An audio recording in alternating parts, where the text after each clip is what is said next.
Olá, sejam bem-vindos a mais um Física Filosófica.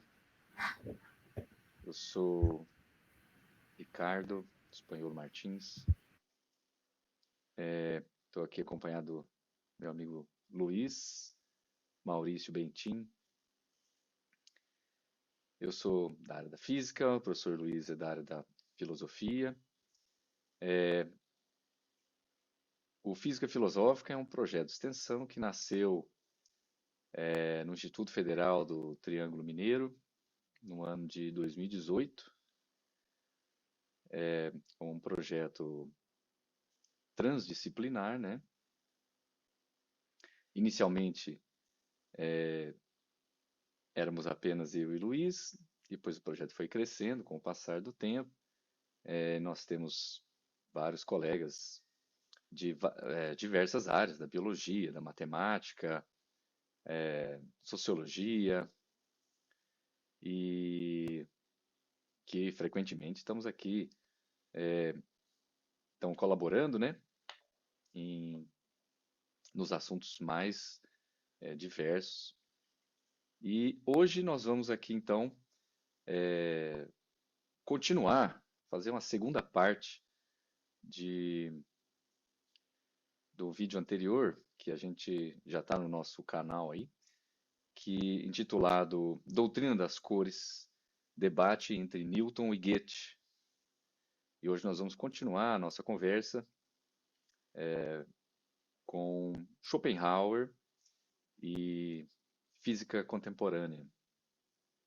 E eu vou passar a bola aqui para o meu amigo Luiz para fazer a sua fala. Vai lá, Luiz. Obrigado, Ricardo. Então, uma satisfação estar hoje aqui conversando com você mais uma vez sobre este assunto, assim como, né, já conversamos sobre diversos outros assuntos. Saúdo aqui os demais colegas que participam do projeto Física Filosófica, né, que não estão nesse debate, mas estão sempre participando conosco em outros debates. Então, hoje a gente vai dar continuação a essa questão da teoria das cores. Iniciou aí na modernidade com o Newton, como nós falamos no Física Filosófica passada, onde o Newton então vai dar tentar dar um sentido mais objetivo para as coisas a partir da luz, né, e a decomposição da luz, né, nas sete cores, né, que ele vai colocar através do prisma. Inclusive, né, uma analogia, né, que se faz.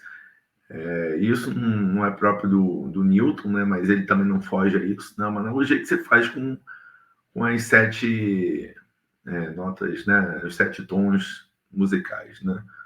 Então, o número 7, né, aparece aí nas coisas, assim como, né, que já é um sentido também matemático, né, que se dá para essa composição das cores, como se tem também uma composição matemática para as tonalidades, né, desde Pitágoras, né?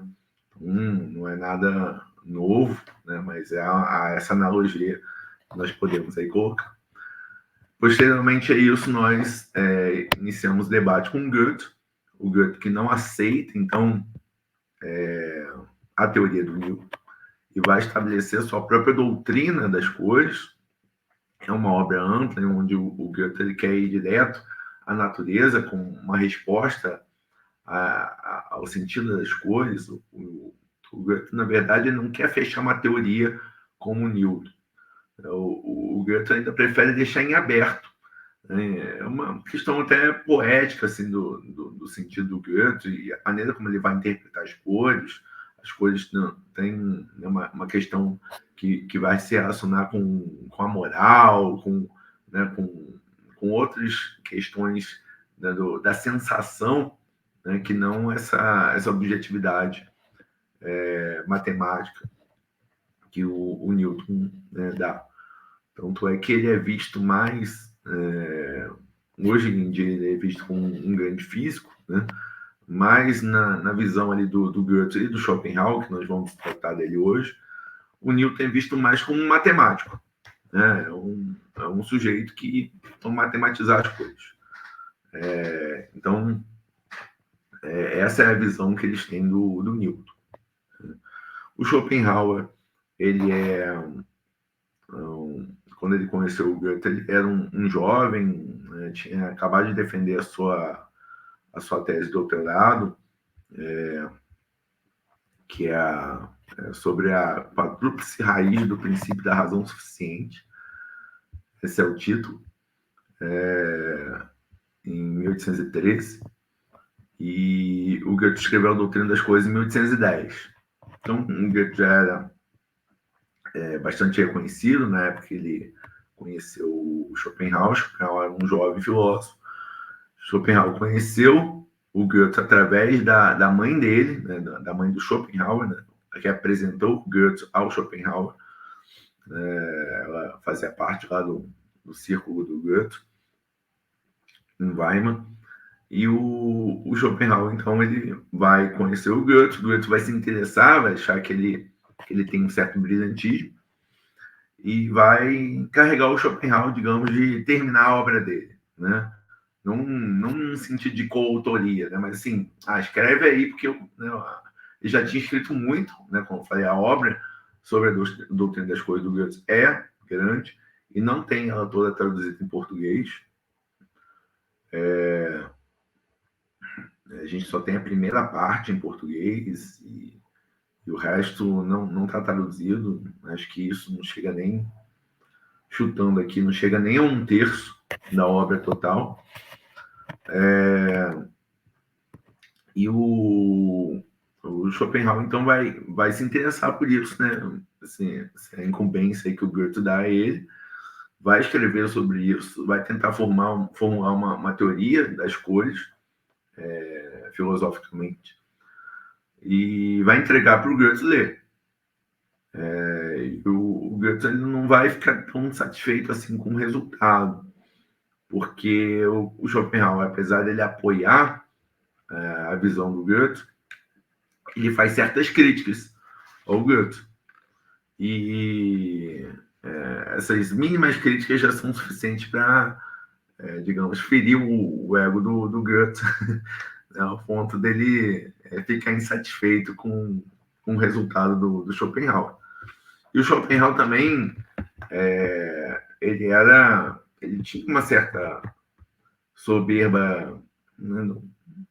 Ele era um gênio filosófico, não podemos negar isso, mas ele tinha uma certa soberba de achar que ele tinha feito a última definição sobre as cores, assim, né? Então, ele estava querendo publicar isso e queria que o Goethe devolvesse ele já com as suas considerações, inclusive a maneira como ele se refere à própria obra. Não, você sabe que eu fui aquele que fez, então, né, a grande teoria que ninguém fez, né? Então, tem esse sentido aqui, né? Eu queria até encontrar aqui a maneira como o Goethe se refere ao Schopenhauer, né? Que eu queria ler para vocês, no sentido de que o Schopenhauer, então, não teria tentado passar por cima dele, né?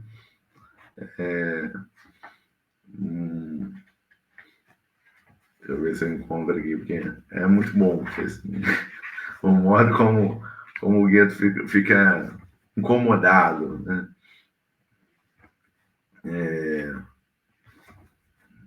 Separar isso, acabei não separando. Aqui. Então, eu vou ler um trechinho aqui da obra sobre a visão e as cores, do Schopenhauer. Aqui, a princípio, é só um comentário, né, fazendo uma apresentação, e aí, logo depois,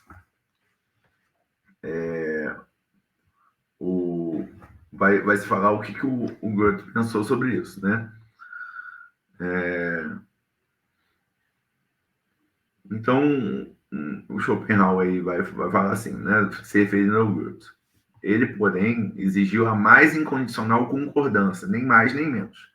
Por isso, ao ter ultrapassado, então veja que o Schopenhauer também não é nem um pouco modesto, né? Ao ter ultrapassado, dando à minha teoria um passo substancial, ele deu vazão ao seu mau humor em epigramas, como por exemplo, e aqui uma citação do Goethe: de bom grado carregaria por mais tempo do professor o fardo, se os alunos não se tornassem professores logo. E outra: o que bem pensastes em estranhas artérias, em breve se voltará contra ti mesmo. Então, o Goethe teria escrito isso, né, para dizer que o Schopenhauer, né, estava se voltando contra o mestre, né? Ele que deu a incumbência dele continuar a obra dele, né, acabou se voltando contra ele.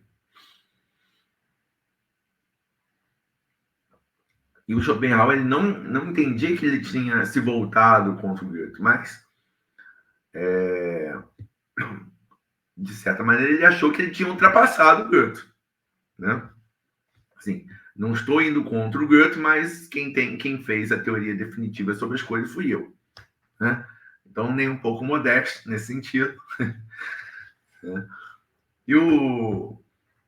Então, o ponto do Goethe é que o Goethe entendia que toda, digamos, não é bem essa palavra que ele usa, né, teoria, porque não quer fechar uma teoria propriamente. Né? Quem tenta formular uma teoria sobre as coisas é o Newton e é o Schopenhauer. O Goethe está naquela de não, né, não é uma teoria propriamente, mas ele pensa que se pudermos tirar algum tipo de teoria, toda teoria viria das sensações. Como se as sensações em si pudessem dar a gente algum tipo de teoria. E o Schopenhauer, obviamente, não vai concordar com isso, porque a gente só pode formular qualquer tipo de teoria a partir das sensações se antes nós colocarmos algo de nós na nossa visão, né, sobre a natureza. Ou seja, se nós, né, através do intelecto, da razão, né, conseguimos extrair da natureza algum tipo de teoria. Para isso, ele vai se basear justamente na teoria kantiana, né, do qual se fundamenta toda a obra do Schopenhauer. O Schopenhauer tem algumas divergências com Kant, com certeza, mas o ponto de partida dele é o Kant. Então, qual é o grande diferencial do Kant para o que existia antes do Kant? É que o Kant ele vai, digamos, colocar um freio na razão, com a crítica da razão pura, né, para que a razão, então, não divagasse, metafisicamente falando, né, a metafísica, na época, era o grande mote da filosofia, ou seja, falar sobre as coisas tais quais elas são, né, descobrir a essência das coisas, isso é a grande importância então, da metafísica. O Kant vai dizer, a gente não tem como acessar as coisas em si. Né? Então, a única maneira que nós acessamos as coisas, né, o mundo ao nosso redor, é dando a eles, fazendo com que as coisas elas se adequem à nossa maneira de intelig-las. Então, daí vem a questão do fenômeno. Né? Fenômeno, na linguagem kantiana, significa o quê? O modo como eu consigo inteligir objetos. Então, essa lapiseira aqui, essa lapiseira, ela está no mundo e eu consigo percebê-la tal como um fenômeno. Ou seja, o modo como eu consigo inteligir. Né? E quem está assistindo aí também, o Ricardo, eles mais. É assim que nós percebemos os objetos. E não como ele é em si mesmo. Eu não faço ideia como esse objeto é em si mesmo. Porque toda vez que eu acesso um objeto, eu tenho que acessar pelo meu modo de conhecer. Não existe outra possibilidade. Ou seja, que eu, né, digamos, saia do meu cérebro, da minha capacidade intelectual, para inteligir objetos. Isso aí não existe. Né? Nós só podemos inteligir dessa maneira. Então, sempre tem algo de nós, digamos assim, nas coisas. Né? No modo como nós apreendemos as coisas. Então, isso é determinante para o Schopenhauer, e a maneira como Kant então enxerga o espaço-tempo, como, né, o modo como nós podemos, né, conhecer os objetos, né, são condições a priori para nós conhecermos os objetos, né, os objetos estão no espaço-tempo, mas o Chopin então vai se apropriar disso para dizer o quê? Bom, então, para que nós possamos, né, conhecer o mundo, nós devemos partir do sujeito. Então, o sujeito é o grande ponto de partida do conhecimento, né? Por isso, a famosa frase na sua grande obra, O Mundo como Vontade de Representação, que ele ainda não tinha escrito quando ele escreveu essa teoria das cores dele. O mundo é a minha representação, né? Ou seja, o mundo ele pode ser conhecido, né, a partir de mim.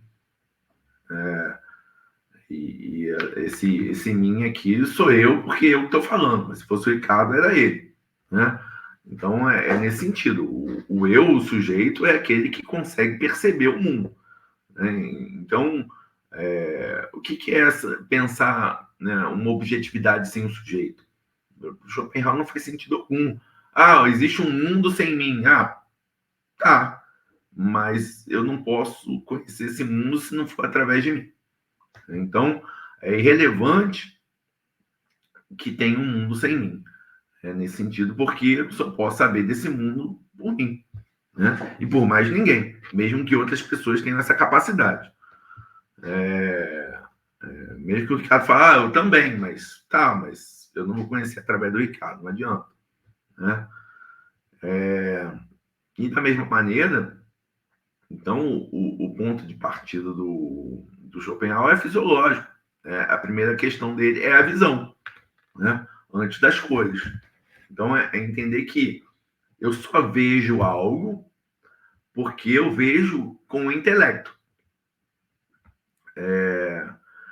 Não é possível ver um objeto só pelo olho, pela mera sensação. Eu consigo, né, inteligir este objeto. E aí eu vejo. E nisso, o Schopenhauer também coloca o intelecto como, digamos, algo que existe nos outros animais. Né? Os outros animais também têm um intelecto. A diferença é que o ser humano ele consegue fazer outras operações que nós chamamos de razão, e aí ele faz uma distinção entre o que é intelecto e o que é razão, que aí é próprio do humano. Né? Mas, da mesma maneira, um cachorro, um gato, né? O Ricardo tem até um gato aí para mostrar para o pessoal. O gato dele, ele consegue ver, né, e perceber os objetos, perceber o Ricardo, porque ele tem um intelecto ali. Não é pura sensação. Né? Por mais que ele seguir por outras questões dele lá que não são humanas, né, o instinto felino, ele, né, tem um intelecto, né? É um ser inteligente, né? Consegue fazer coisas através desse intelecto. Então ele vê também porque ele tem esse intelecto. O que o Schopenhauer não concederia, né? E aí falando propriamente de Schopenhauer, pode ser outros, né, que vão negar isso e vão tentar debater em outras questões, mas não é o ponto aqui. O que o Schopenhauer não concederia é que o gato do Ricardo tem razão, né? Esse sentido racional, que aí envolve outras operações, inclusive sobre o que a gente está falando aqui, de poder tratar né, dos objetos em si, do fenômeno, tudo isso aí são já questões racionais. Deixa eu Então, nesse só, sentido, se eu puder fazer uma pergunta, na verdade, eu quero fazer um comentário e uma pergunta. claro, é. Eu estava olhando aqui algumas datas. A, a- no vídeo passado eu falei algumas coisas sobre onda, sobre a luz ser uma onda, ter uma certa frequência de vibração e tal. E só para contextualizar, a gente está falando de alguns personagens históricos aqui, eu estou estou tentando conferir, o Schopenhauer século ali em torno de 1800, né? A obra intelectual dele em 1800. Nasceu no outro século, mas isso desenvolveu a partir do século XIX, né? Início Só do para a XIX. gente ter um macroscópico assim. Na Sim. física, essa compreensão mesmo do eletromagnetismo, da luz como uma onda eletromagnética, essa compreensão mesmo só veio com o Maxwell, que também é da mesma época, aí de 1800, contemporâneo aí do Schopenhauer. Interessante. Então, apesar de, assim, o Newton lá já em 1600, 1700, tá estudando, né, vamos dizer assim, empiricamente, fazendo experimentos com a luz e prisma, a compreensão da luz como uma onda eletromagnética, o eletromagnetismo como uma área da física, a percepção do magnetismo e a eletricidade como um fenômeno só,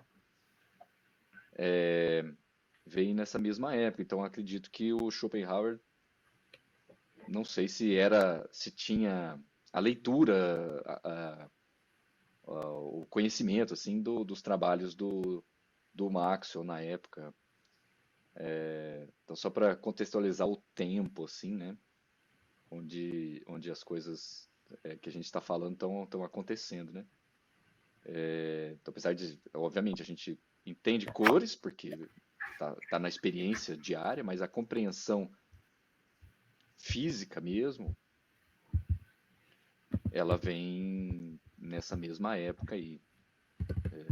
Não consegui olhar assim exatamente a data dos trabalhos, mas só vendo o período histórico aí, mais global, eles são um pouco contemporâneos aí. Só que o Maxwell, James Clerk Maxwell, na Inglaterra, né? Schopenhauer na Alemanha. Não sei particularmente que tipo de interação eles podem ter trocado aí entre eles nessa época. Não sabia desse detalhe que você está colocando, mas, né, na obra que eu li do Schopenhauer, ele não fala nada sobre o Maxwell. Né? Ele escreveu em 1813, não sei quando é que o Maxwell também desenvolveu a teoria dele, né? Teria que ter esses dados aí. Mas aonde eu li, ele não fala nada do Maxwell. Então realmente foi depois. Joguei no Wikipedia aqui, me parece que o trabalho do Maxwell mesmo, que ele publicou, foi em 1865. Então já foi depois, né? Schopenhauer já tinha morrido, se não me engano, ele morreu em 1860. Então, apesar o Maxwell ter nascido em 1830, morreu jovem, mas o trabalho dele foi em 65, então realmente não tiveram acho que o Schopenhauer não teve essa,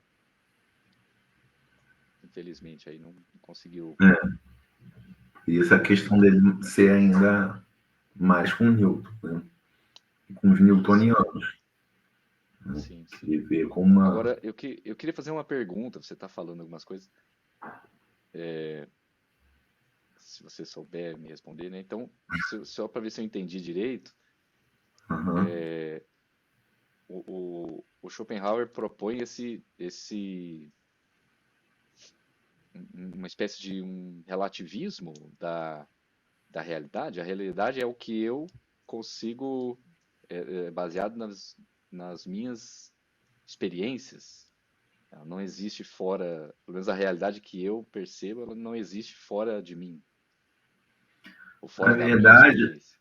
não é um relativismo, por quê? Porque o Schopenhauer ele tem digamos, um porto seguro aí, que eu não cheguei a falar sobre isso, mas que é a seguinte: a única coisa em si que existe no mundo, que rege tudo, a mim, você e toda a natureza, todo mundo, é a vontade. Então, a vontade é a grande força que rege tudo. né? Então, tudo que a gente faz é por causa da vontade, né? E tudo que a E natureza faz, onde nasce a vontade? a vontade é uma força da natureza, né? Por isso que é o grande em si do Schopenhauer. A única coisa que existe em si, que não é uma representação, é a vontade. Como é que a gente tem a vontade em nós? E aí, digamos, é uma representação em nós. É a vida. A vida é a mesma coisa que a vontade. Só que é a maneira como a vontade se manifesta em nós, na vida. Ou seja, enquanto estamos vivos, a gente vai buscar fazer coisas, porque somos seres da vontade. Então, vamos buscando coisas para complementar na nossa sobrevivência ou outras questões que envolvam o nosso viver, né? Assim como os outros animais, né? O seu gato está vivo, ele vai buscar comer, vai buscar fazer outras coisas que é a manutenção da vida dele. Então, a vontade ela se manifesta nos seres através da vida, né? Então, esse é o grande lance do Schopenhauer, né? A vontade, então, é essa força que rege tudo que há, por isso é o grande em si, né? Ou seja, é o algo que, né, que está para além, né, de qualquer representação, né? É o qual tudo, né, se manifesta, né, como uma espécie de representação que é a vida, né?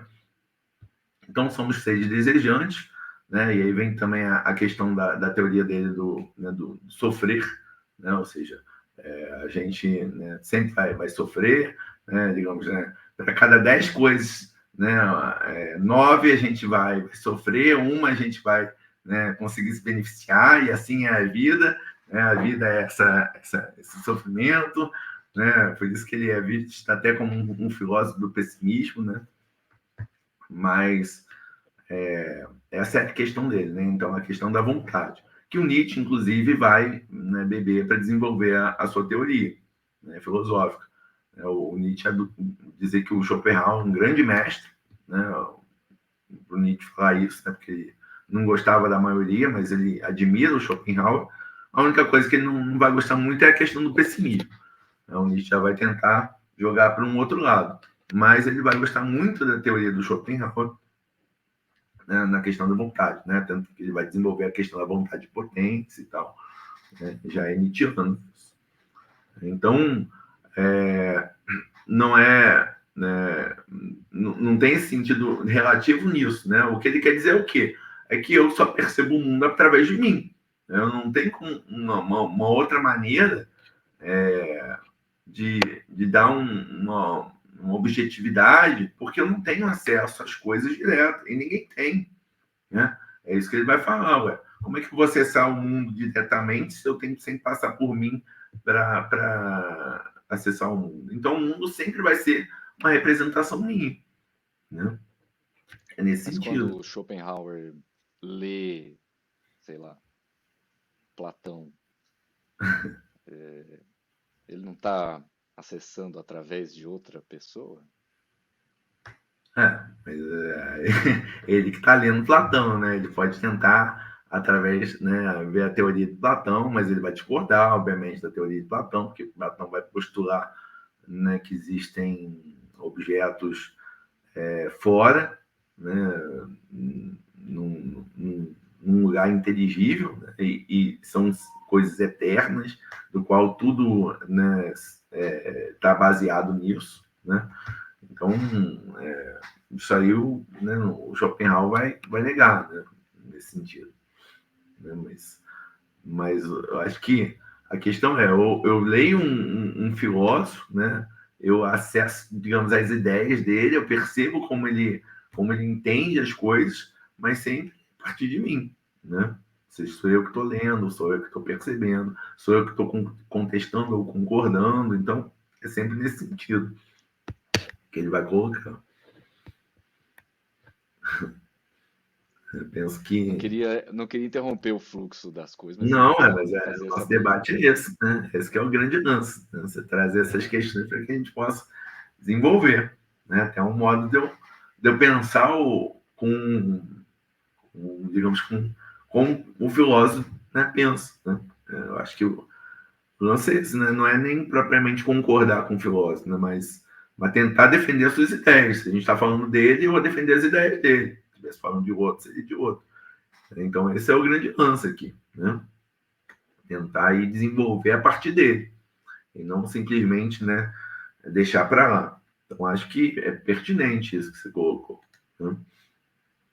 Até para poder desenvolver essa questão da vontade que eu não tinha falado. Então, valeu a pena. E para ele as coisas é a mesma coisa, né? Que é a questão quina que a gente está indo, né? O Newton, o Goethe, agora o Schopenhauer. O que o Schopenhauer então vai colocar? Eu vou falar, bom, não dá para ir puramente, não dá para matematizar como o Newton, apesar de ele não negar a matemática, mas ele dá um sentido, digamos, em vez de frisar o quantitativo, ele vai frisar o qualitativo. Então, não é o qualitativo que tem que estar subordinado ao quantitativo, mas o contrário, o quantitativo tem que estar subordinado ao qualitativo. E o Goethe ele vai, né, pensar que as sensações elas devem colocar diretamente, né? Então, o Schopenhauer, o que ele vai fazer? Ele vai dizer que,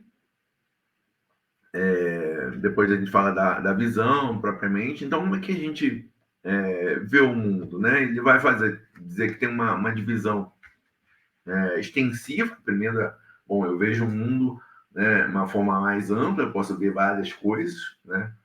Que a gente está vendo atrás de mim vários livros, né, da janela, etc. Ou seja, tem essa percepção imediata, né, que é mais extensiva.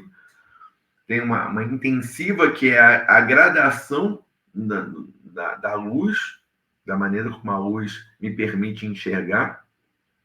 Então, por isso que a gente vê várias tonalidades, né? Porque a gente consegue ver de várias maneiras pela luminosidade que bate nos nossos olhos e permite que a gente enxergue. E aí vem a questão da divisão qualitativa para o Schopenhauer, que é justamente a cor, ela chega à retina, né? Por quê? Por que a gente percebe a cor, né? Porque ela digamos que a retina ela é qualitativamente dividida, e por isso que a gente pode perceber as cores para o Schopenhauer. Então, percebe que ele está sempre colocando a questão aqui no sujeito, né? Ou seja, eu percebo as cores porque eu consigo, né? Ele não está negando a luz, obviamente a luz vem até os meus olhos, né? Mas a retina ela tem uma função de dividir qualitativamente, e por isso eu posso ver nuances de cores diferentes, não somente cinza, né? Então eu posso ver diferentes cores por isso. E aí, claro, tem uma divisão matemática que ele faz até, ele vai dar 6 cores primordiais, né? Ao invés do Newton de 7, ele vai dar 6, porque ele sempre pensa em pares, né? Uma cor ela está relacionada à outra.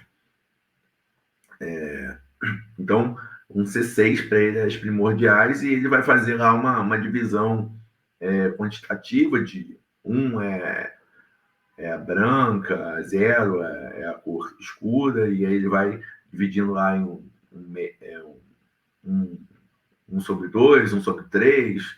Aí tem que ver qual que seria cada cor, tem uma numeração lá, né? Isso está no livro dele, né? Não vou saber aqui de cabeça qual que é qual, mas ele vai fazer essa divisão. Então, basicamente, né, em resumo, né, sem pegar, obviamente, os detalhes da obra, que ele vai, né, debater com Goethe, debater com Newton, etc. Basicamente, o ponto do Schopenhauer é esse, né? O sujeito é o centro, né, do qual nós podemos perceber o mundo, porque nós percebemos o mundo com o intelecto, não somente com os sentidos. Ou seja, não é só o que vem de fora, nós somos passivos e recebemos isso, mas nós, né, inteligimos isso que vem até nós, daí percebemos as coisas, e não só a percepção que temos sobre as coisas, mas também, né, a questão das cores podem, né, realmente por isso, né? Então, digamos que, falando da teoria das cores, esse é o ponto do Schopenhauer. Eu acho que tem algumas coisas interessantes. O Schopenhauer, a gente falou da vez passada sobre a ideia do. Eu comentei, eu acho que gerou uma discussão nossa sobre a ideia, acho que do Aristóteles ou do Platão, que o olho buscava a imagem, né? E aqui você falou umas coisas que, pelo menos, ele já entende a física, que a luz bate e ela traz a imagem para os nossos olhos, né? Então, o Schopenhauer já tinha uma noção mais moderna da física, pelo menos, e também de biologia, a retina, né?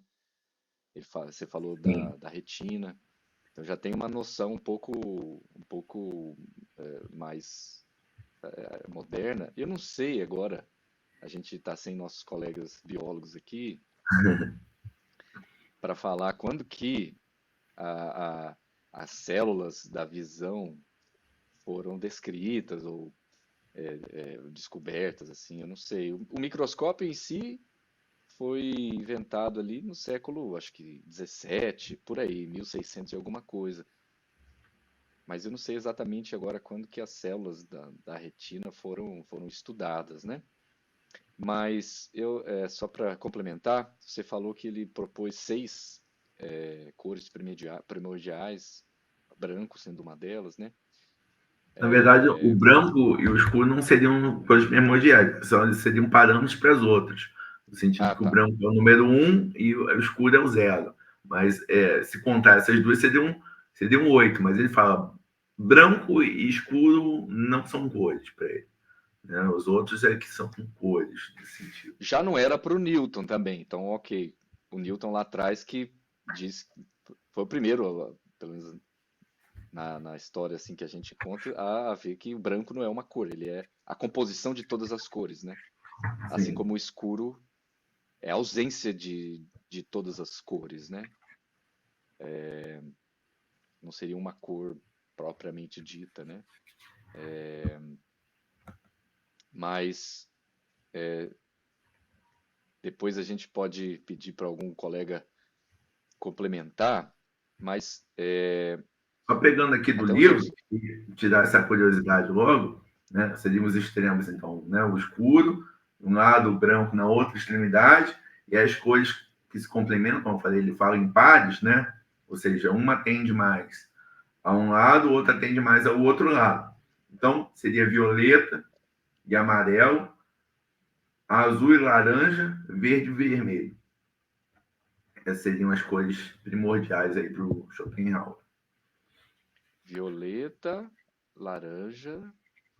Violeta, Fala, laranja, fala de novo que violeta, laranja, violeta, amarelo, violeta, amarelo. amarelo, seriam os pares, né? Violeta, amarelo, azul, laranja, verde, vermelho.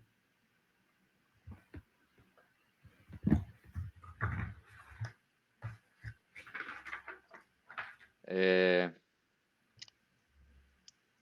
a gente, só para falar um pouco sobre a questão da teoria das cores no sentido mais pensar aqui um pouco, fala de biologia, tomara que eu não fale nada errado, mas a gente tem dois tipos de células sensíveis à luz nos olhos, na retina, né?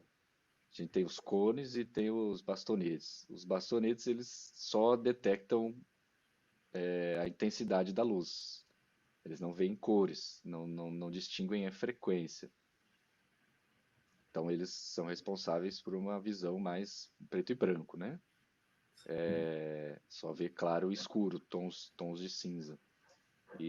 Mas eles são mais sensíveis à luz. Então, quando a luz, num ambiente de pouca luz, a imagem que a gente vê é menos colorida, né? Porque as principais células ativadas ali seriam os bastonetes. E nós temos os cones, eles têm três tipos. Agora acontece o seguinte, os cones, eles não veem uma cor específica, eles veem uma certa faixa de cor. Nós temos, a gente tem três tipos, então, de cones. a gente costuma associar, quando a gente fala de monitor ou de televisão, né? A gente usa três cores primordiais para construir a imagem colorida que a gente vê, que são as cores vermelho, verde e azul, né? Tal do RGB. Minha intenção não é entrar muito a fundo, não, é só dar um panorama aqui. E a gente tem três bastonetes. A gente costuma associar essas três cores, mas não é bem assim. Deixa eu ver para não falar besteira aqui. Se eu não me engano, são dois cones que vêm próximo ali do amarelo e do verde, e a gente tem um cone que vê as cores mais próximas do vermelho. E todas as cores são construídas quando esses cones são ativados, se eles são mais ativados ou menos ativados. Nosso cérebro, não é a retina que interpreta, o cérebro que acaba interpretando as cores, né? Então toda essa interpretação ocorre no cérebro e depende do quanto essas células são ativadas pela luz, né? Então a gente tem também uma série de fenômenos de ilusão de ótica, onde a gente tem objetos sem cor, que tem um que, se você puder colocar aí, Luiz, vou te mandar um link. Sim. Mas falando dessa questão das cores, né, do que a gente enxerga, né, e como também nos outros animais é muito diferente, né? Eu estava quando estava pesquisando essa questão das cores, né, ver aquele camarão mantis, que não sei, é o ser que mais enxerga colorido no mundo, né? Assim, ele tem É porque uma questão lá, ele tem mais que três tipos de cones, né? né? Parece que ele tem Então ele 12 consegue 12, formar imagens de cores que a gente não vê, né? é, Ou alguns animais que podem ter cores que são ativados com frequências de luz diferentes, né? sim, Então, vamos ver, não dá para saber exatamente como que o cérebro, como que esses animais vão ver as cores, mas eu mandei, esse link aí, provavelmente não sei se tá dando para ver quem estiver assistindo aí, mas esse disco girando, ele tem um no museu aqui em São Paulo, no Catavento, que é um museu de ciências, tem um físico ali, você gira ele, você vê isso que está acontecendo aí. É chamado disco de Benham, Benham. certo. Ele não tem nenhuma cor, mas se você estiver olhando para esse disco, você deve estar vendo algumas cores meio avermelhada, meio marrom, dependendo de como essas. Deixa eu te mandar uma imagem estática, Luiz. Vou te mandar, se você puder colocar, vou te mandar aqui o link.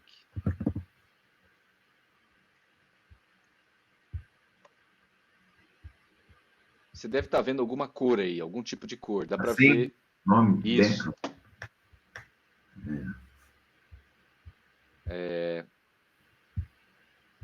Veja se eu te mandei o certo. Era para ser o disco parado. dois, Apareceu aí? calma aí que eu vou botar ele aqui.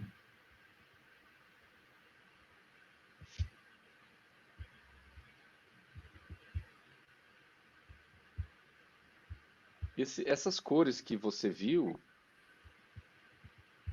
senão você só pesquisar no Wikipedia, tem várias animações. Esse Elas ele vieram para, desse objeto. Esse objeto, ele é um disco que ele não tem nenhuma cor, ele é só branco e umas listras pretas e a metade dele totalmente escura, né? Totalmente preta. E esse disco, quando ele gira, a gente vê cor, né? Então, eu não, eu não sei filosofar ou sei lá, se tem uma explicação. Eu não sei, acho que não existe uma explicação ainda muito. Agora o disco novamente aí. Você, você consegue ver cor aí, Luiz? Um tom Vejo. meio avermelhado, um marrom?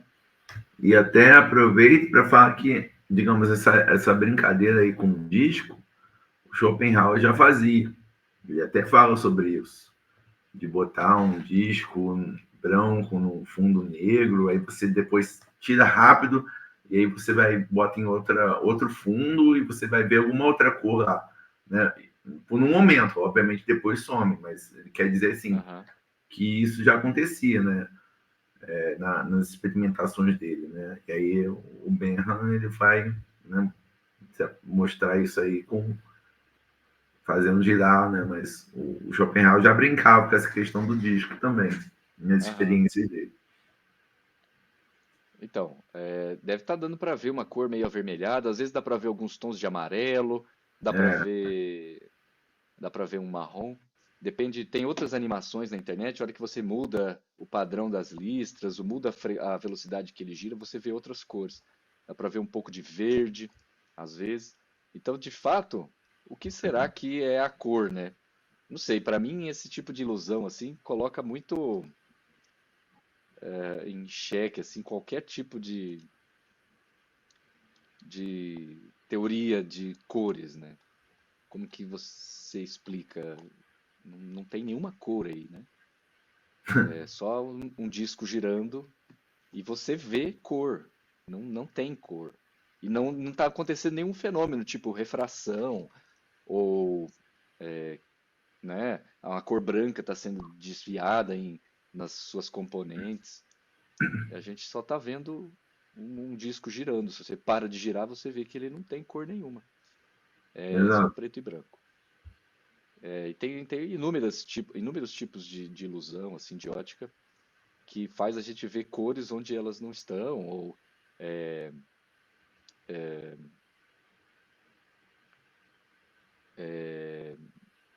ou cores que, que nem nesse disco nem tem a cor ali, a gente está vendo, né? Ou então a cor está um pedaço, mas a gente vê essa cor se expandindo se difundindo, assim, em lugar onde não está pintado, simplesmente por algum contorno, uma coisa artística, assim, a gente vê outros efeitos de cor. Então eu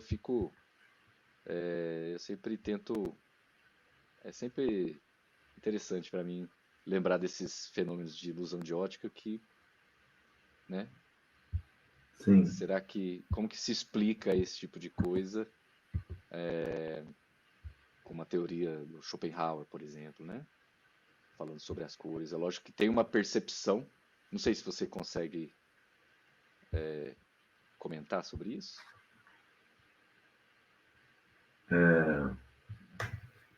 Em que sentido você está falando? Calma aí que eu não peguei. Você tinha comentado que toda percepção passa por mim, pelo eu, não é isso? Ah, sim, pelo sujeito, sim. Pelo sujeito. E que então essa proposta dele, que é formado na retina, que tem algumas cores Divisão qualitativa, primordiais, né, das coisas na retina. é, não sei se teria algum argumento, tipo, Até pensando, né, se, se ele coloca essa brincadeira do próprio disco, né, ou seja, que ele já faz, né, mostrando que quando você coloca, não sei se é um disco branco no fundo negro, aí você muda para um fundo cinza, aí você vai ver uma outra cor no branco, que é mais ou menos está acontecendo aqui agora. Então, de certa maneira, não vai chamar de ilusão de ótica, né? Mas ele vai mostrar o que na verdade, a cor ela está se manifestando de maneira diferente ali, né? Nesse lapso aí, né? De tempo, né? Ou seja, e a gente está comprovando isso por esse disco aí. Ou seja, não tem cor nenhuma e estão vendo cor. Né? Espero que o pessoal que assista a gente também veja. Né? Não vai aparecer dois malucos falando que tem cor e não tem cor. Mas é só colocar ou buscar na internet esse nome aí que acha animações sobre isso aí. Ou vem visitar o museu, né, e ver ao vivo mesmo. Qual que é o museu que tá? Museu do Catavento, é um museu de ciências que tem aqui em São Paulo. Ele tem um disco desse. Na área de ótica e cores e tal. É, Mas o. Mas o. Para aqui. Mas o. Eu queria te perguntar, assim, o que você viu aí sobre as cores e tal, tem alguma explicação diferente para as coisas aí na física contemporânea, alguma relação da mecânica quântica? A mecânica quântica nem chega a falar sobre isso. O que você sabe sobre isso? então, a mecânica quando a gente chega agora no século XX, a gente começa a fazer experimentos um pouco mais. A, a precisão dos nossos equipamentos começa a ficar cada vez melhor. Começamos a fazer experimentos cada vez mais precisos e a gente percebe fenômenos que a gente não observava antes, né? E um deles, eu falei na nosso vídeo anterior, comentei brevemente aqui também, que a luz já no século 18, ali 17, já era entendido como uma onda a partir do experimento da ideia de onda do é um holandês que eu nunca sei pronunciar o nome dele.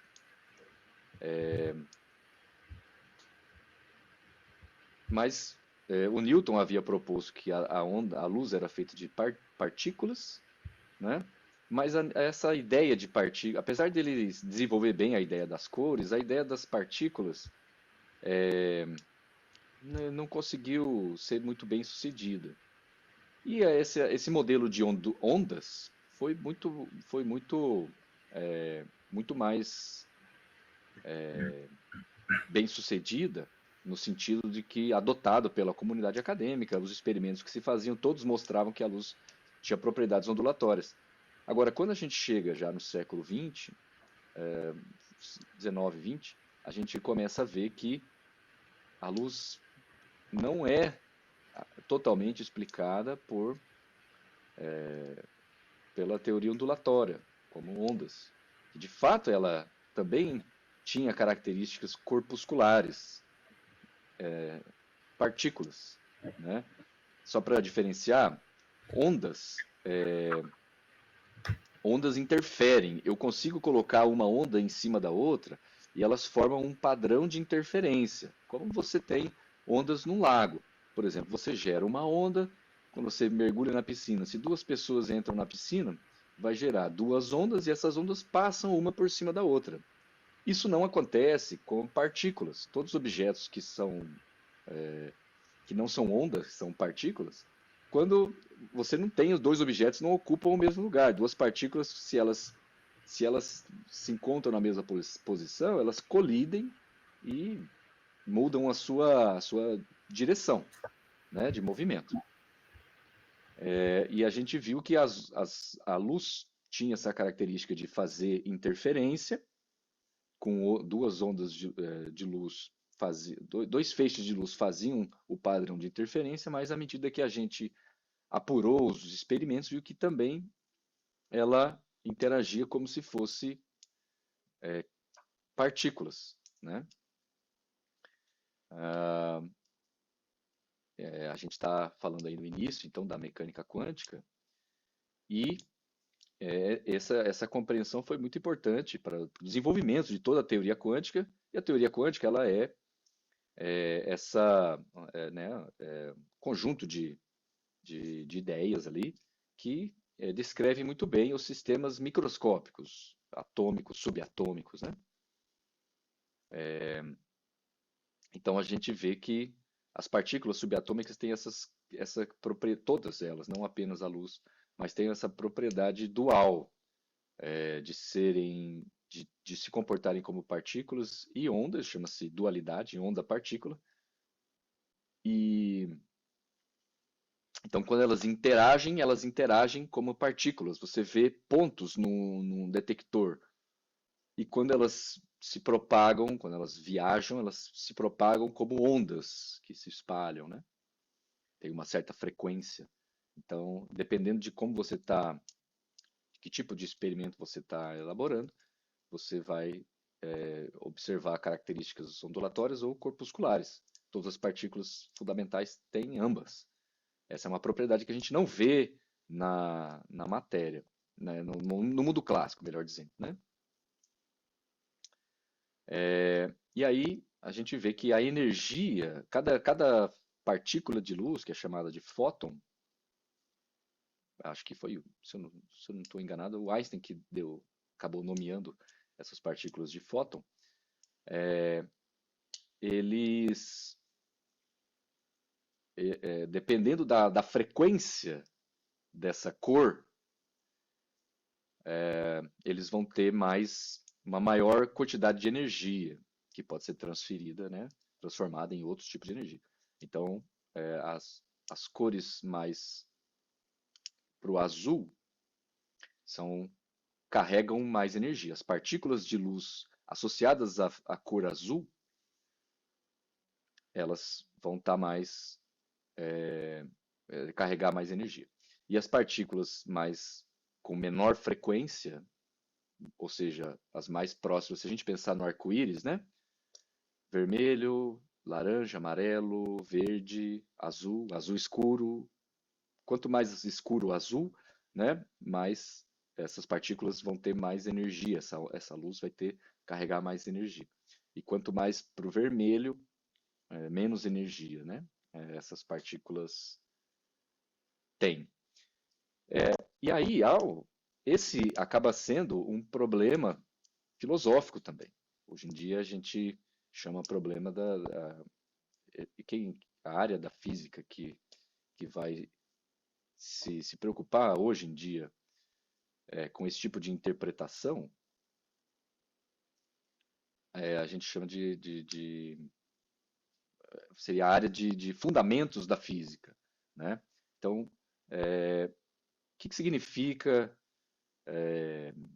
dizer que algo é partícula e onda, né? Como que seria? Nós não temos acesso direto. Você falou do Schopenhauer, tudo passa por mim. Só que nós não temos acesso direto a essas experiências. A gente tem acesso a partir de experimentos bem específicos, né? Que só foram possíveis assim na modernidade, com o avanço tecnológico, né? Na construção de instrumentos cada vez mais precisos. Então são um novo mundo que se abre que nós não tínhamos acesso aos nossos sentidos, não tinham, e a gente tem muito pouca intuição. Nosso cérebro evoluiu no contexto clássico, né? Então nós temos pouca intuição sobre isso, né? E aí vem diversas questões associadas com esse desenvolvimento da mecânica quântica, não necessariamente associado à cor, por exemplo, mas um exemplo que eu quero trazer aqui, mas eu também não quero me alongar muito para fazer um contexto, para não ficar incompreensível. Na mecânica quântica, a gente tem esse mundo microscópico, ele descreve a linguagem matemática trabalhada ali, é uma linguagem de probabilidades, tá? Um certo tipo de probabilidade específica. E aí, existe uma coisa chamada função de onda, que descreve um sistema microscópico, e eu posso ter duas partículas que estão ligadas no sentido que a gente fala de emaranhado, né? Elas estão associadas de uma certa forma, de tal forma que as propriedades de uma influenciam nas propriedades da outra, né?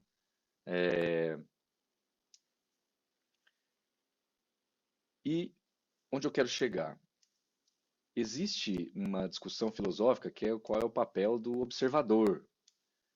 Quando a gente analisa um sistema clássico, que pensar em sistema clássico é o sistema que nós temos acesso no nosso dia a dia, na realidade. Quando eu estou vendo o livro atrás de você, a luz bate nele e vem até o meu olho, né?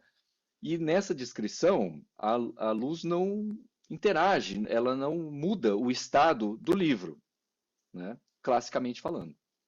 Mas quando nós temos sistemas quânticos muito pequenos ali, se eu observar esse sistema pequeno de partículas subatômicas ali, ao observar essa luz, esse fóton, essa luz que chega no sistema que eu quero observar, ela interage com esse sistema. Como eu falei, duas partículas se colidem, elas mudam a sua trajetória, vamos pensar assim, né?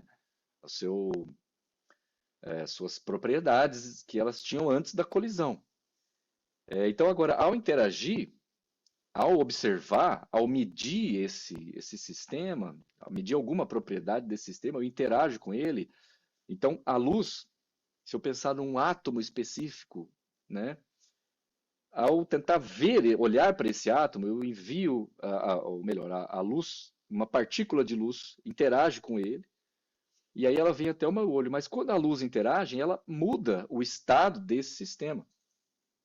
Então agora, quando essa luz vem no meu olho agora, eu vejo, vamos pensar assim, né? Eu estou vendo, eu estou medindo algumas propriedades de um sistema que não existe mais, porque agora as propriedades são diferentes. Porque ele interagiu com a luz, de certa forma. Então aquela configuração que eu estou vendo, ela não é mais assim. Então abre-se toda uma discussão filosófica dentro da física sobre qual é esse papel da interação, do observador. Tem o nome de observador. Muitas áreas pseudocientíficas, vamos dizer assim, ou eu não sei se tem um termo mais adequado aqui para descrever, mas que são algumas áreas, vamos dizer, do bem-estar ou de autoajuda, que se apropriam de jargões ou de exemplos como esse que eu dei para falar sobre consciência, sobre possibilidades, sobre a alma, a cura, influência do, na- da consciência do próprio corpo. Mas essas coisas em si não tem nada a ver com a física. A física não fala nada disso, né? É um sistema bem delimitado ali. Mas, de qualquer forma, existe uma discussão sobre o que acontece quando eu observo um sistema. A gente tem, vou citar aqui, duas situações, duas interpretações concorrentes, né?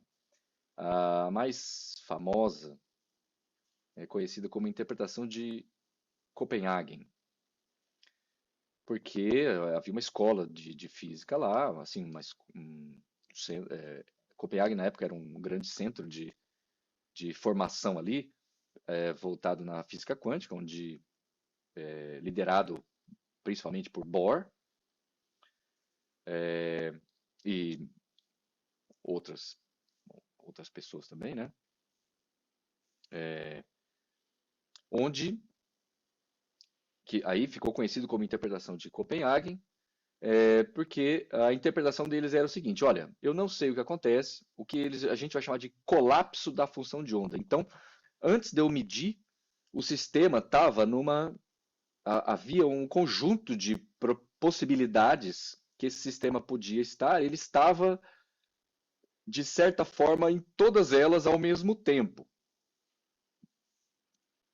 E aí o que acontece? Quando eu meço e eu falo, olha, vamos pensar no spin de uma partícula. Vamos pensar assim, eu tenho eu não sei se, para dar um exemplo mais palpável aqui, talvez quem está assistindo não sabe o que é spin, mas vamos pensar o seguinte, vou dar um exemplo que não é exatamente o exemplo da física, tá? Mas vamos imaginar que eu poderia estar girando para a esquerda ou girando para a direita, né? Não sei. Existe uma probabilidade de estar girando para a esquerda ou estar girando para a direita. Tem aquele problema também conhecido do gato de Schrödinger, tá dentro da caixa. Será que o gato está vivo ou o gato está morto, né? Eu só vou saber quando eu observar aquele fenômeno. Então eu vou lá e meço. Ah, não, a partícula, esse objeto estava girando para a direita. Ah, o gato está vivo. Então o que aconteceu essas outras probabilidades que poderiam ter acontecido também? Não sabemos. A função de onda que descreve essa probabilidade de estar em todos, uma certa probabilidade de estar em cada um desses estados, ela colapsa para um estado específico. Ele chama colapso da função de onda. Então há uma descontinuidade na realidade, na linha do tempo desse sistema. Antes ele era uma superposição de várias coisas possíveis, e agora que eu medi, que eu interagi com ele é uma coisa bem específica, porque quando eu meço eu vejo, ele tá assim ou ele tá assim, tá vivo ou tá morto, né?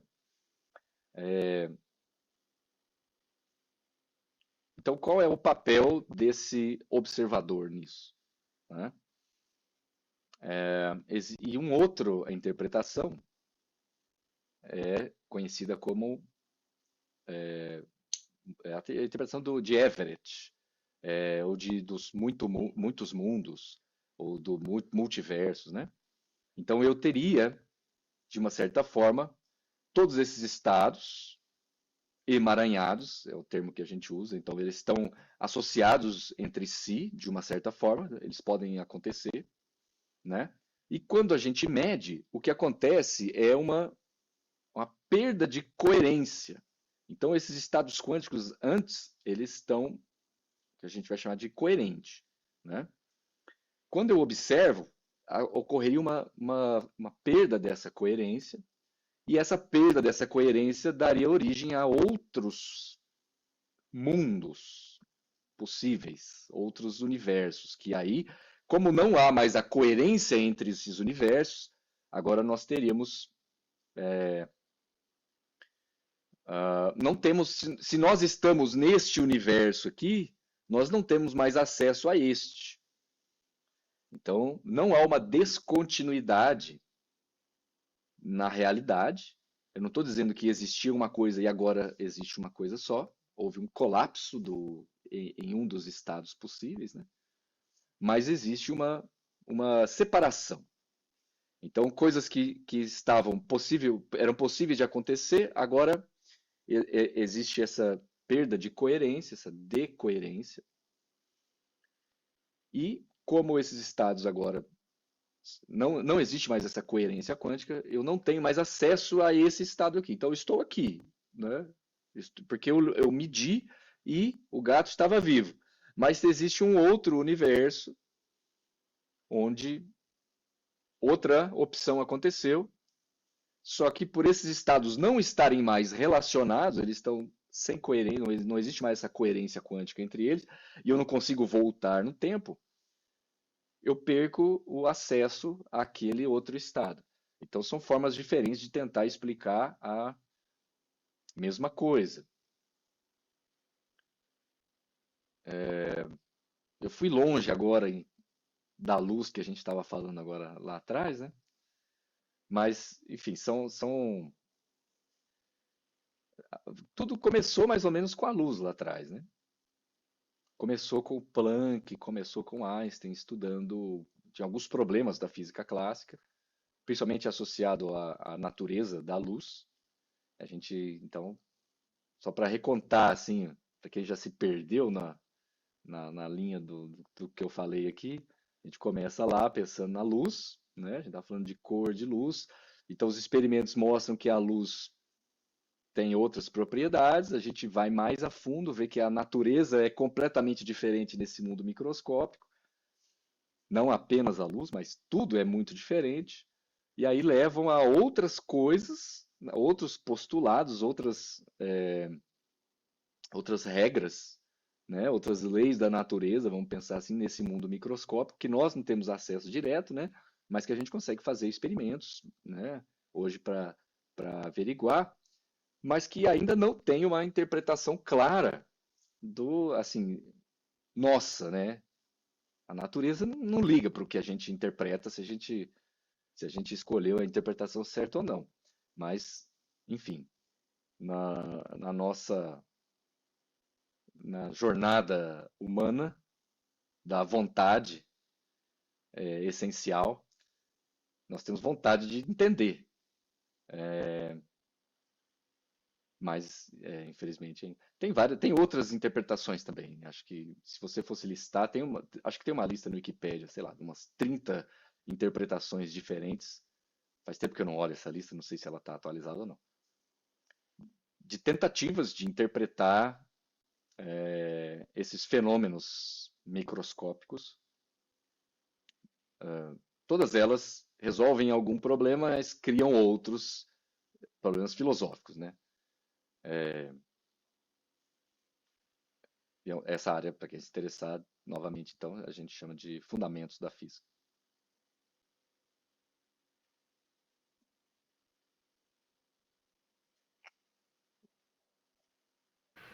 E aquilo que se chama de princípio de Heisenberg, tá, da incerteza, né? Princípio de incerteza Heisenberg, tá nessa questão aí que você falou? É uma questão, sim, é uma propriedade desse mundo microscópico. O princípio da incerteza de Heisenberg, ele está mais associado com a medida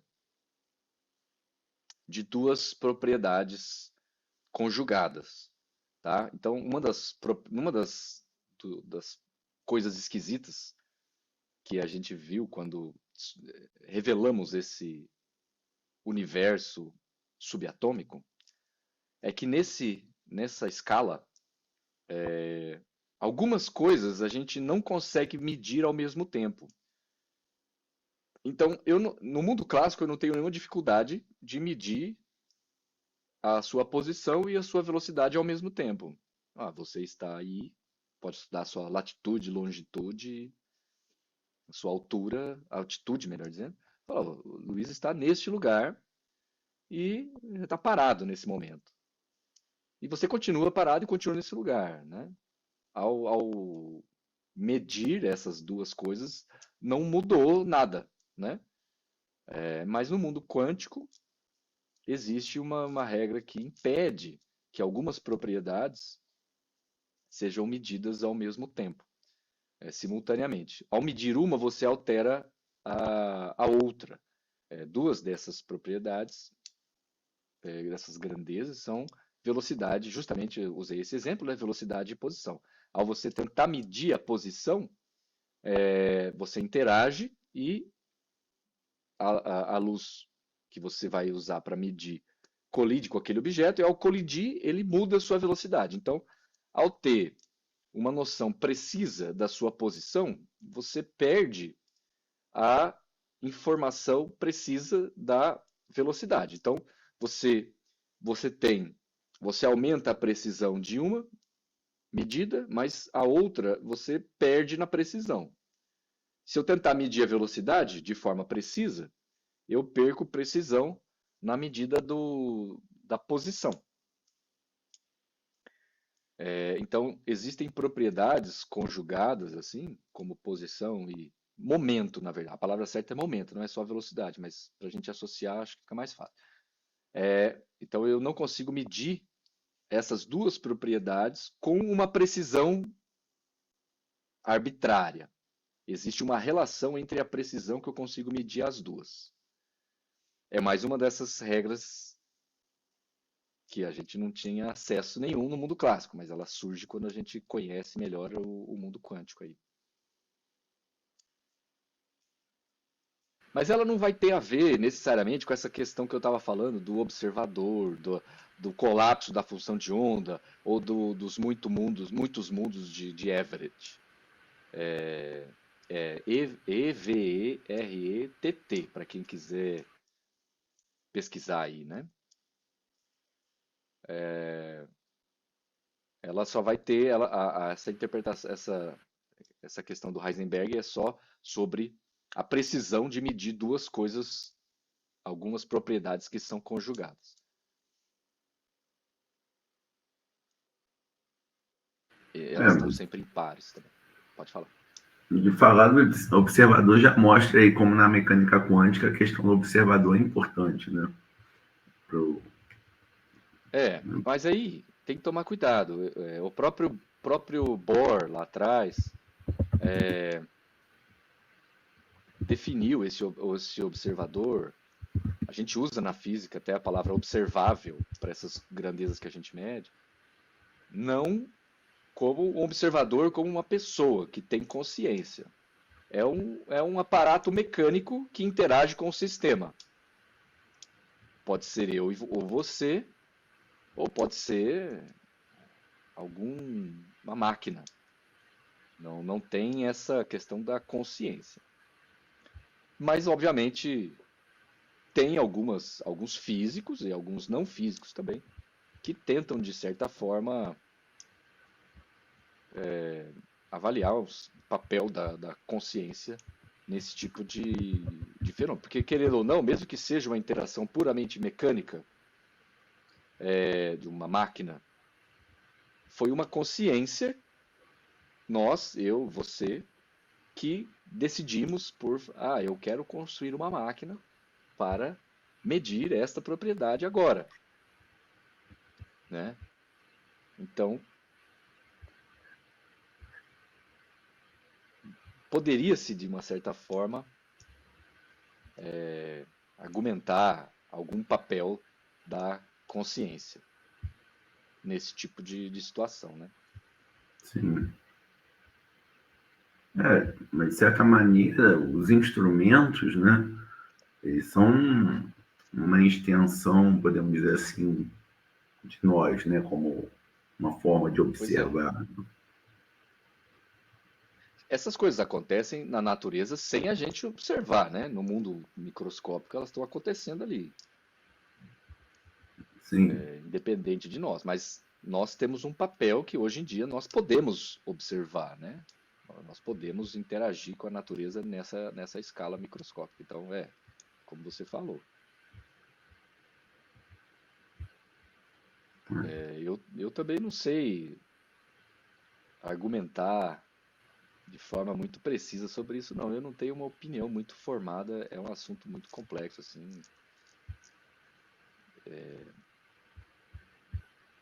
Como eu falei, tem pessoas que se debruçam só apenas sobre esse tipo de assunto, né? Uma área de pesquisa, assim.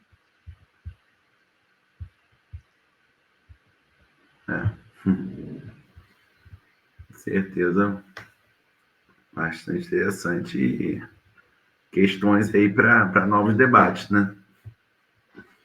Pois é, nós tínhamos, eu não lembro se a gente já fez, nós já fizemos, né? Um debate sobre os mundos possíveis, né? Muitos mundos. Já Não sei se nós temos esse aí gravado. Nós temos um não debate temos. sobre. Na verdade, a gente até chegou a escrever um artigo sobre isso, só que ainda não saiu a publicação sobre isso. Podemos tentar fazer um outro aí, um replay. Vamos colocar isso aí para gravar novamente, né? Aproveitar que a gente está fazendo esses programas, né?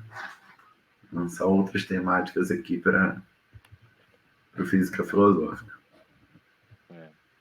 Então, não sei, assim, para tentar fazer uma conexão com o assunto anterior, a gente estava falando lá, você estava falando do Schopenhauer, o papel essa força da natureza, que seria a vontade, né?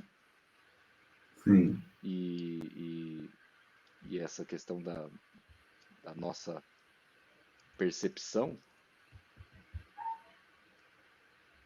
Estou tentando fazer uma ligação entre esse assunto, porque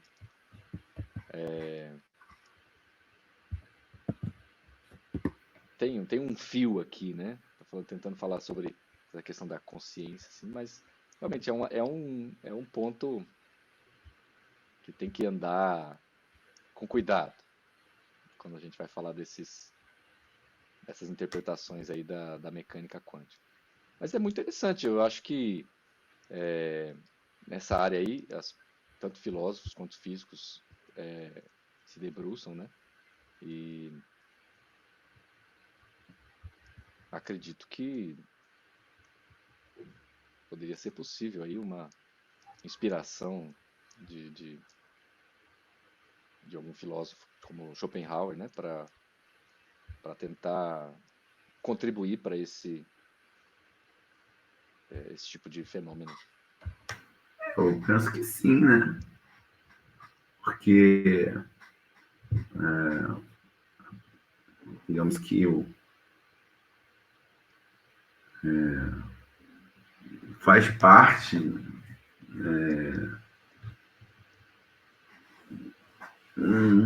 faz parte de certa maneira, né? Ou seja, o modo como nós conhecemos, conseguimos apreender esses fenômenos quânticos, né?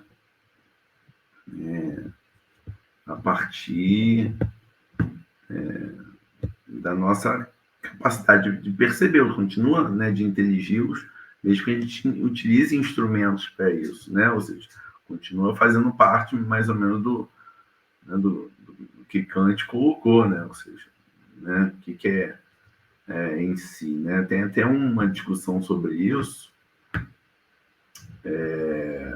que envolve a questão da física e da filosofia, né?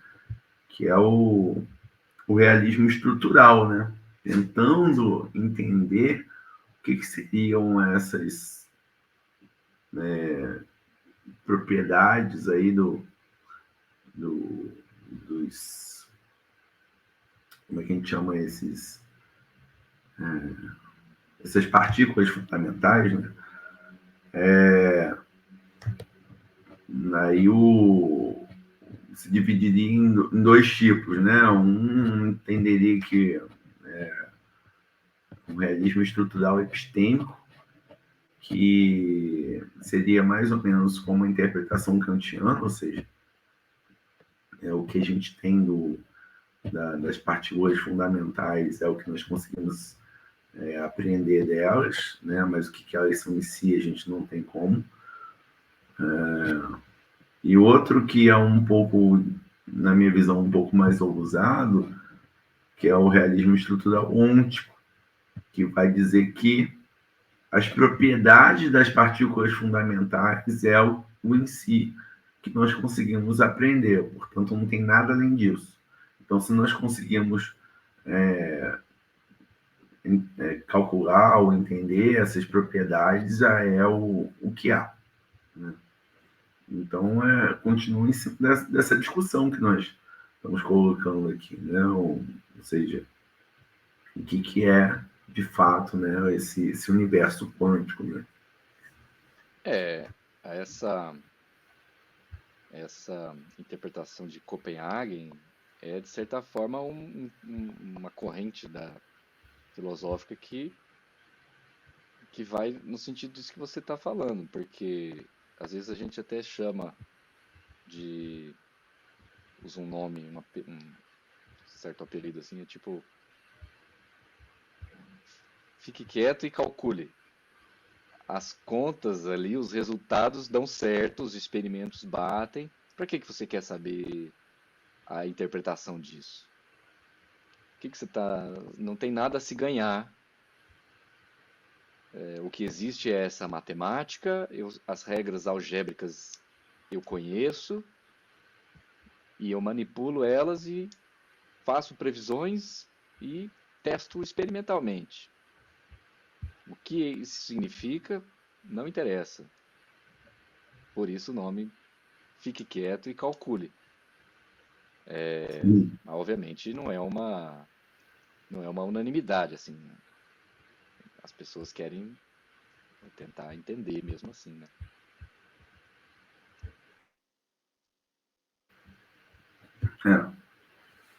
Isso aí que suscita novos debates, né? Com Acho que a gente certeza. deu apresentou bem a questão, né? Ou seja, no segundo programa sobre essa questão das cores, já entramos em outras discussões aqui. Acho que a gente agora pode pensar em programas futuros para desenvolver esses pontos, né? Eu penso que a gente já pode encerrar por aqui mesmo, né? O ponto que a gente veio tratar hoje. Já estamos Agradecer num aí, tempo bom também, né? agradecer aí quem chegou até esse ponto aqui e deixar aqui primeiramente o e-mail, né, fisicafilosófica.iftn.edu.br e também o Instagram. nosso Instagram,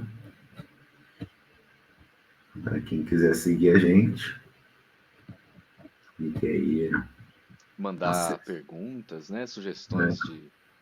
Sugestões de assuntos, de discussão, né? Exatamente, para a gente tratar em programas futuros. E também Isso aí. vamos trazer para o nosso debate os nossos colegas, né? Vamos, Integrantes. vamos fazer, vamos combinar mais participações, né? Isso. Então, agradeço ao Ricardo, o pessoal que assistiu a gente. Vamos encerrando aí por hoje. Valeu, Luiz. Até a próxima. Valeu.